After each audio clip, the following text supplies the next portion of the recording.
मित्रों, आप सभी का स्वागत है आपके अपने चैनल पर।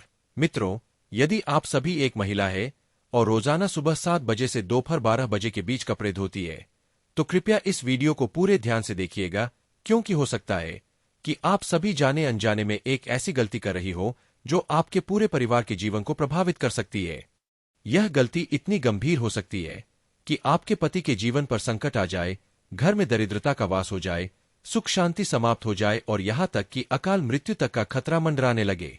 मित्रों, आज यह वीडियो यदि आपके सामने आया है तो समझ लीजिए यह कोई संयोग नहीं है।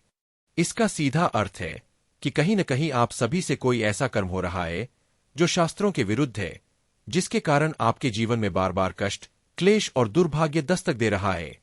यदि आप सभी ने अब भी इस बात को नहीं समझा और समय रहते अपनी गलती को नहीं सुधारा, तो यह भी हो सकता है कि आपका जीवन ही विनाश के रास्ते पर बढ़ता चला जाए। मित्रों, हमारे धर्म ग्रंथों में, हमारे शास्त्रों में हर छोटे बड़े कार्य के लिए कुछ निश्चित नियम और समय बताए गए हैं। कपड़े धोने जैसे सामान्य दिखने वाले काम के लिए भी समय और दिन निर्धारित किए गए हैं, क्योंकि यह केवल वस्त्रों की सफाई नहीं है, यह उस ऊर्जा की भी सफाई है जो पूरे दिन हमारे शरीर और कर्मों से उस कपड़े में समाहित हो जाती है। जब हम कोई वस्त्र पहनते हैं तो हमारे शरीर की ऊर्जा, पसीना और संपर्क में आई बाहरी ऊर्जाएं उस कपड़े में समा जाती है। आप सभी सोचिए कि जब आप सभी दिन भर अलग अलग जगहों पर जाते हैं, कुछ स्थानों पर बहुत अधिक सकारात्मक ऊर्जा होती है, वहीं कुछ स्थानों पर गहरी नकारात्मकता का वास होता है, और यह नकारात्मक ऊर्जा हमारे वस्त्रों के माध्यम से हमारे घर तक चली आती है। फिर जब आप सभी शाम को घर लौटते हैं और वही कपड़े पूरे घर में पहनकर घूमते हैं या रात भर उन्हें पलंग, दरवाजे या अलमारी में रख देते हैं, तो आप सभी अनजाने में अपने घर को नकारात्मक ऊर्जा का भंडार बना देते हैं। यह ऊर्जा न केवल आपके घर की सुख शांति को निगलती है, बल्कि आपके रिश्तों में दरार डालती है, पति पत्नी के बीच मनमुटाव पैदा करती है, बच्चों के स्वास्थ्य व भविष्य को संकट में डाल देती है और यहां तक कि आर्थिक स्थिति तक को कमजोर कर देती है। इसलिए सबसे पहले तो जब कोई व्यक्ति बाहर से घर लौटे तो उसे तुरंत अपने कपड़े बदलने चाहिए और उन मैले कपड़ों को किसी सुरक्षित कोने, जैसे कि बाथरूम में ही एक जगह पर रखना चाहिए, जहां से नकारात्मक ऊर्जा पूरे घर में न फैले।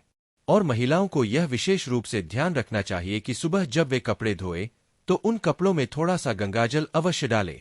गंगाजल केवल जल नहीं है, वह ब्रह्मा, विष्णु और महेश की शक्ति है। वह दिव्यता है जो हर प्रकार की नकारात्मकता को समाप्त कर देती है। जब आप सभी गंगाजल के प्रयोग से वस्त्रों को धोती है तो वह कपड़े की न केवल बाहरी मैल को, बल्कि उसकी भीतर समाई हुई बुरी ऊर्जाओं को भी समाप्त कर देता है। मित्रों, बहुत सारी महिलाएं इस बात को नहीं समझती और रोजाना सुबह सुबह जब सूर्य की ऊर्जा तीव्र होती है, जब हमारे घरों में देवताओं की उपस्थिति सबसे अधिक मानी जाती है, उस समय वे मैले और नकारात्मक ऊर्जा से भरे वस्त्रों को धोने बैठ जाती है। यह कार्य सुबह 7 बजे से दोपहर 12 बजे तक करना शास्त्रों के अनुसार अनुचित है, क्योंकि यह समय सकारात्मक ऊर्जा के प्रसार का होता है। यदि आप इस समय नकारात्मकता से भरे वस्त्रों की सफाई करती है तो यह नकारात्मकता पूरे वातावरण में फैल जाती है और पूजा घर तक प्रभावित हो जाता है। कई बार लोग अपनी गलती से नकारात्मक ऊर्जा को पूजा घर में तक पहुंचा देते हैं। जब आप सभी मैले कपड़े पहनकर या बिना स्नान किए ही पूजा घर में प्रवेश करती है तो वहां विराजमान देव शक्तियां क्रोधित हो जाती है। उनकी सकारात्मक ऊर्जा उस स्थान को त्याग देती है और फिर आपके घर में देवी लक्ष्मी का वास नहीं रह जाता। घर में कलह, बीमारी, दरिद्रता और असफलताएं प्रवेश करने लगती है। कई महिलाएं ऐसे कपड़ों को कई कई दिन तक नहीं धोती और फिर वही कपड़े अलमारी में रख दिए जाते हैं या घर के कोनों में डाल दिए जाते हैं। सोचिए, उस कपड़े में जो ऊर्जा है वह आपके पूरे घर को धीरे धीरे ग्रस लेती है। बच्चे अस्वस्थ रहने लगते हैं, पति के कामों में विघ्न आने लगते हैं, धन की कमी बनी रहती है, व्यापार में हानि होने लगती है और मानसिक अशांति का वातावरण बनता चला जाता है। और यही कारण है कि कई बार पति पत्नी के बीच दूरियां बढ़ती है, आपस में गलतफहमियां पनपती है, घर में आए दिन झगड़े होने लगते हैं, पति का मन घर से हटकर बाहर की ओर जाने लगता है, वह गलत संगत में पड़ सकता है, यहां तक कि किसी पराई स्त्री के मोहपाश में भी फंस सकता है। और इसका मुख्य कारण कहीं न कहीं आपके ही द्वारा अनजाने में की गई शास्त्र विरुद्ध क्रिया होती है। इसलिए हे माताओं, बहनों और गृहलक्ष्मी स्वरूपा महिलाओं, आज से ही इन नियमों को जीवन में उतारिए। जब भी आप कपड़े धोए तो शुद्ध मन से गंगाजल का प्रयोग कीजिए, कपड़ों को उचित स्थान पर रखिए, पूजा घर की पवित्रता बनाए रखिए और सबसे महत्वपूर्ण बात, सुबह 7 बजे से 12 बजे के बीच यदि संभव हो तो कपड़े धोने से बचिए। यह समय पूजन, साधना और सकारात्मक ऊर्जा को अपने भीतर ग्रहण करने का होता है, न कि नकारात्मकता को फैलाने का। यदि आप सभी इन बातों का ध्यान रखेंगी तो न केवल आपके घर की ऊर्जा परिवर्तित होगी, बल्कि आपके पति का भाग्य भी बदलेगा, घर में सुख शांति और समृद्धि आएगी, बच्चों का स्वास्थ्य सुधरेगा और आपकी हर दिशा में प्रगति होगी। शास्त्रों का पालन करने से ही जीवन में शुभ फल प्राप्त होता है, और जब आप यह सुधार अपने घर से शुरू करेंगी तभी आपके घर में देवी लक्ष्मी स्थायी वास करेंगी। इसलिए आज ही इस ज्ञान को अपनाइए, इसे अपने जीवन का हिस्सा बनाइए, और अगर आप सभी चाहती है कि आपके परिवार पर कभी कोई संकट न आए तो यह सुधार आपके लिए अनिवार्य है। और हाँ, अगर आज का यह संदेश आप सभी को महत्वपूर्ण और उपयोगी लगा हो तो नीचे कमेंट बॉक्स में हर हर महादेव और राधे राधे सच्चे मन से जरूर लिखिएगा, ताकि यह ऊर्जा आप सभी से जुड़ जाए। मित्रों, अब हम बात करेंगे एक और अत्यंत महत्वपूर्ण विषय की। यह विषय उन सभी महिलाओं के लिए है जो अपने घर में नियमित रूप से कपड़े धोती है। मुझे पता है कि आप सभी में से कई महिलाएं रोजाना कपड़े धोती है, कुछ महिलाएं एक दिन छोड़कर धोती है। लेकिन एक बात को हमेशा अपने मन में बसा लीजिए कि पूर्णिमा और अमावस्या के दिन भूलकर भी गंदे कपड़े नहीं धोने चाहिए। जी हाँ, यह बात केवल एक सलाह नहीं है, यह शास्त्रों की व्यवस्था है।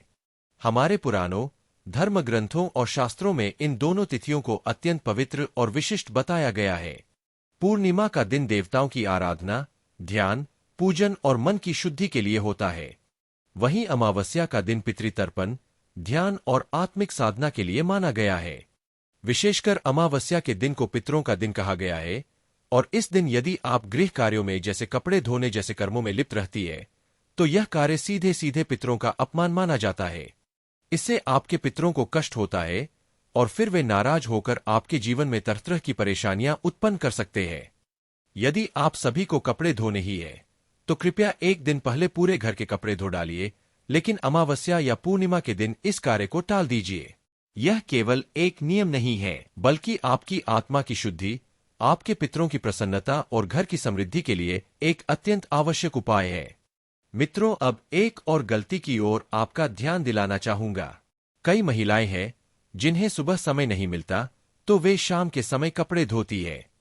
कुछ महिलाएं तो शाम 5 बजे के बाद तक भी कपड़े धोती है, लेकिन यह एक बहुत बड़ी भूल है। आपको तुरंत इस आदत को बदलने की आवश्यकता है, क्योंकि यह समय देवताओं के विश्राम का समय होता है। शास्त्रों के अनुसार संध्या काल का समय अत्यंत पवित्र होता है। यह समय होता है जब देव शक्तियां विश्राम करती है और नकारात्मक शक्तियां धीरे धीरे जागृत होने लगती है। यदि आप सभी इस समय मैले कपड़ों को छूती है, उन्हें धोती है, तो आप सभी न केवल नकारात्मक ऊर्जा को आमंत्रित कर रही होती है, बल्कि अपने ही हाथों से अपने घर से देवी देवताओं को विदा कर रही होती है। उनके जाने के बाद जो बचता है वह केवल पीड़ा, संकट और दरिद्रता होती है। यह समय कोई साधारण समय नहीं है। यदि आपने इस नियम को न समझा तो न केवल व्यापार और नौकरी में हानि होगी, बल्कि घर में कर्ज भी बढ़ेगा, बीमारियां आएंगी और मानसिक अशांति आपके जीवन में घर कर जाएगी। और अब बात आती है सप्ताह के विशेष दिनों की। रविवार, मंगलवार और गुरुवार ये 3 दिन ऐसे हैं जब कपड़े धोने से विशेष रूप से बचना चाहिए। रविवार को सूर्य देव का दिन माना गया है। इस दिन शरीर को विश्राम देना चाहिए और कोई ऐसा कार्य नहीं करना चाहिए जो ऊर्जा को नष्ट करे। कपड़े धोने जैसे कार्यों से बचना चाहिए, क्योंकि यह दिन आत्मिक ऊर्जा के संचय का होता है। मंगलवार का दिन अग्नि देवता और मंगल कार्यों के लिए होता है। इस दिन जल से संबंधित कार्यों से बचने की सलाह दी जाती है।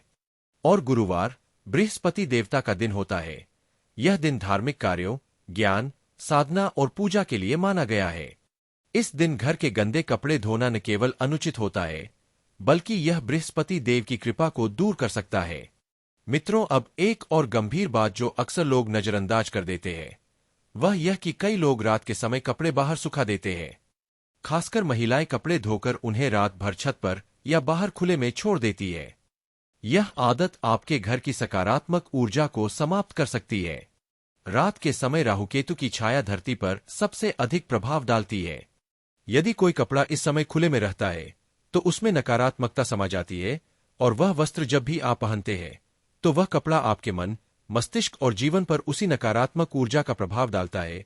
इसलिए एक नियम अपने जीवन में अभी से अपना लीजिए, शाम के 5 बजे से पहले जितने भी कपड़े सुखाए गए हैं उन्हें वापस घर के भीतर ले आइए, और रात को कभी भी कोई भी कपड़ा न तो धोकर बाहर रखें और नहीं बिना धोए रखें।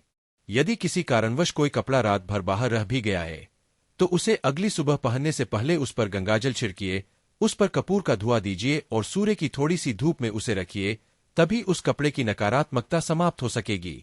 वरना यदि आप वही कपड़ा बिना शुद्ध किए पहन लेते हैं तो आपके जीवन में मानसिक अशांति, धन हानि और अजीब अजीब अनुभव होने लगेंगे जो आपके जीवन को विकट बना सकते हैं। मित्रों, अब बात करते हैं सुबह कपड़े धोने के समय की।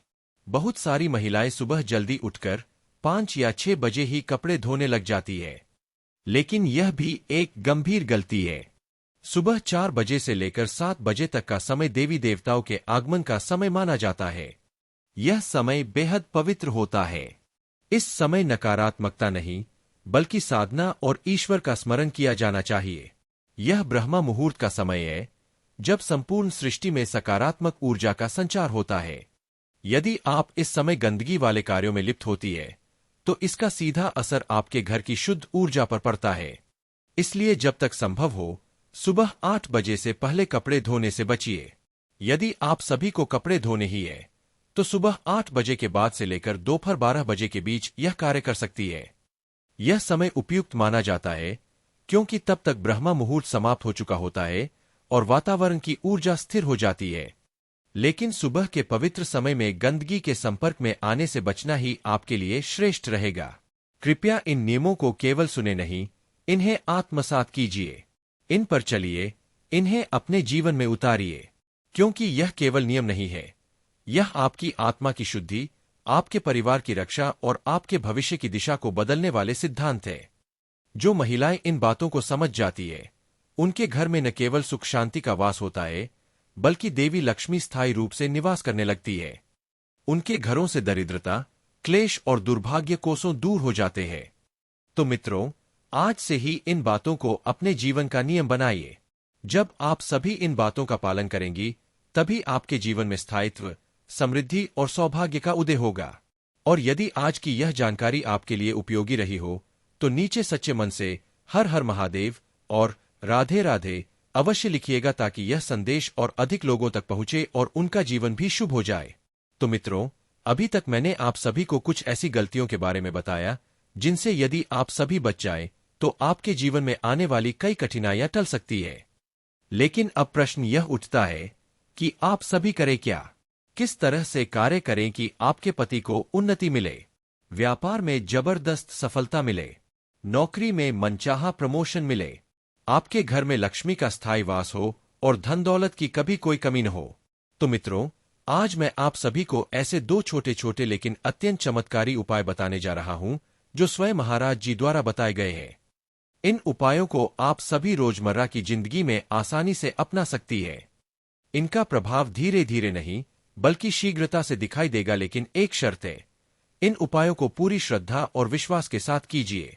तो मित्रों, आइए जानते हैं पहला उपाय। जब भी आप सभी घर के गंदे कपड़े धो रही हो, जब भी आप सभी कपड़े साफ कर रही हो तो उन कपड़ों में एक विशेष बात का ध्यान रखिए। दोस्तों, थोड़ा सा गंगाजल, जी हां, थोड़ा सा गंगाजल उन मैले कपड़ों पर अवश्य छिड़किए। यह कोई सामान्य जल नहीं है, यह वह जल है जिसमें दिव्यता है, शक्ति है, नकारात्मकता को जड़ से समाप्त कर देने की ताकत है। गंगाजल को कपड़ों पर छिड़कने से उनमें जो भी नकारात्मक ऊर्जा होती है वह समाप्त हो जाती है, और जब कपड़े शुद्ध हो जाते हैं तो शरीर पर वही कपड़े पहनने से आपके आसपास की ऊर्जा भी शुद्ध और सकारात्मक हो जाती है। साथ ही यह ध्यान रखें कि कपड़े हमेशा खुली हवा में सुखाएं। सुबह की धूप, दिन की धूप, जो भी समय आप सभी को मिले, कपड़ों को बाहर की हवा में अवश्य डालिए, क्योंकि कपड़ों में मौजूद नकारात्मक ऊर्जा धूप और ताजगी से पूरी तरह समाप्त हो जाती है। बरसात के मौसम में भी यदि थोड़ी देर के लिए भी धूप या खुली हवा मिलती है तो कपड़ों को बाहर रखना न भूलें। और यदि आपके पास गंगाजल नहीं है तो कोई बात नहीं, आप पूजा में उपयोग किया गया जल भी प्रयोग कर सकती है, वही भी पवित्र होता है। मित्रों, अब आइए दूसरे उपाय पर। आप एक महिला है, इसका अर्थ है आप अपने घर की लक्ष्मी है। घर की बरकत, घर की समृद्धि और सुख शांति का केंद्र आप ही है। इसलिए यदि घर में सुख समृद्धि चाहिए, अगर पति को उन्नति चाहिए, बच्चों को उन्नत भविष्य चाहिए, तो शुरुआत आपको खुद से करनी होगी। और इसके लिए केवल एक बहुत सरल सा उपाय अपनाइए। हर दिन जब आप सभी स्नान करें, नहाने से पहले उस जल में 2 या 4 साबुत चावल के दाने डाल दीजिए और साथ में 1 चुटकी हल्दी मिला दीजिए। जी हाँ, केवल 2 या 4 चावल के दाने और हल्दी, और फिर उसी जल से स्नान कीजिए। यह उपाय सुनने में बहुत साधारण लगता है, लेकिन इसका प्रभाव असाधारण होता है। यह आपके चंद्रमा को बलवान बनाता है, और जब चंद्रमा मजबूत होता है तो मन शांत रहता है, चेहरे पर तेज आता है, और जीवन में लक्ष्मी जी की कृपा बनी रहती है। और जब लक्ष्मी जी की कृपा आप पर होगी तो फिर आपके पति को तरक्की से कोई नहीं रोक सकता। वो चाहे व्यापार में हो या नौकरी में, उन्नति निश्चित है। आपके घर में चारों ओर से धन आना शुरू होगा, घर में सुख आएगा, चैन आएगा, और पति पत्नी के रिश्ते में भी प्रेम और मधुरता आएगी। मित्रों, अब अंत में तीसरी और अत्यंत प्रभावशाली बात, जब आप सभी रात को सोने जाएं, और यदि आपके घर में संतान है, चाहे पुत्र हो या पुत्री, तो सोने से पहले एक छोटा सा कार्य करें। अपनी संतान के सिर पर स्नेह से हाथ फेरिए और एक मंत्र का 11 बार जाप कीजिए, ओम कुबेराय नमः। जी हाँ, यह मंत्र है धन के देवता कुबेर का। जब आप सभी अपनी संतान के सिर पर प्रेमपूर्वक हाथ फेरते हुए यह मंत्र बोलती है, तो वह कार्य केवल एक ममता का कार्य नहीं रह जाता, वह एक ऊर्जा का आदान प्रदान बन जाता है। इससे कुबेर देव प्रसन्न होते हैं और आपके घर में धन, समृद्धि और स्थायी बरकत का आगमन होता है। बच्चे भगवान का रूप होते हैं, उनके माध्यम से किया गया हर कार्य तुरंत फल देता है। इसलिए इस छोटे से मंत्र को अपने हर रात की दिनचर्या में शामिल कर लीजिए और फिर देखिए आपके घर में धन कैसे बरसता है। तो मित्रों, आज की इस वीडियो में मैंने आप सभी को न केवल गलतियों के बारे में बताया, बल्कि वह रास्ता भी बताया जो आपके घर में लक्ष्मी, कुबेर और देवताओं की कृपा ला सकता है। यदि यह जानकारी आप सभी को उपयोगी लगी हो, दिल को छू गई हो, तो इस वीडियो को लाइक जरूर कीजिए और कमेंट बॉक्स में जय कुबेर देव और हर हर महादेव जरूर लिखिए, ताकि यह दिव्य ऊर्जा औरों तक भी पहुंचे। और अगर आपकी कोई समस्या है या कोई विचार है, तो जरूर नीचे लिखिएगा, हम उसका उत्तर अवश्य देंगे। बहुत बहुत धन्यवाद, और प्रभु कृपा आप सभी पर सदैव बनी रहे।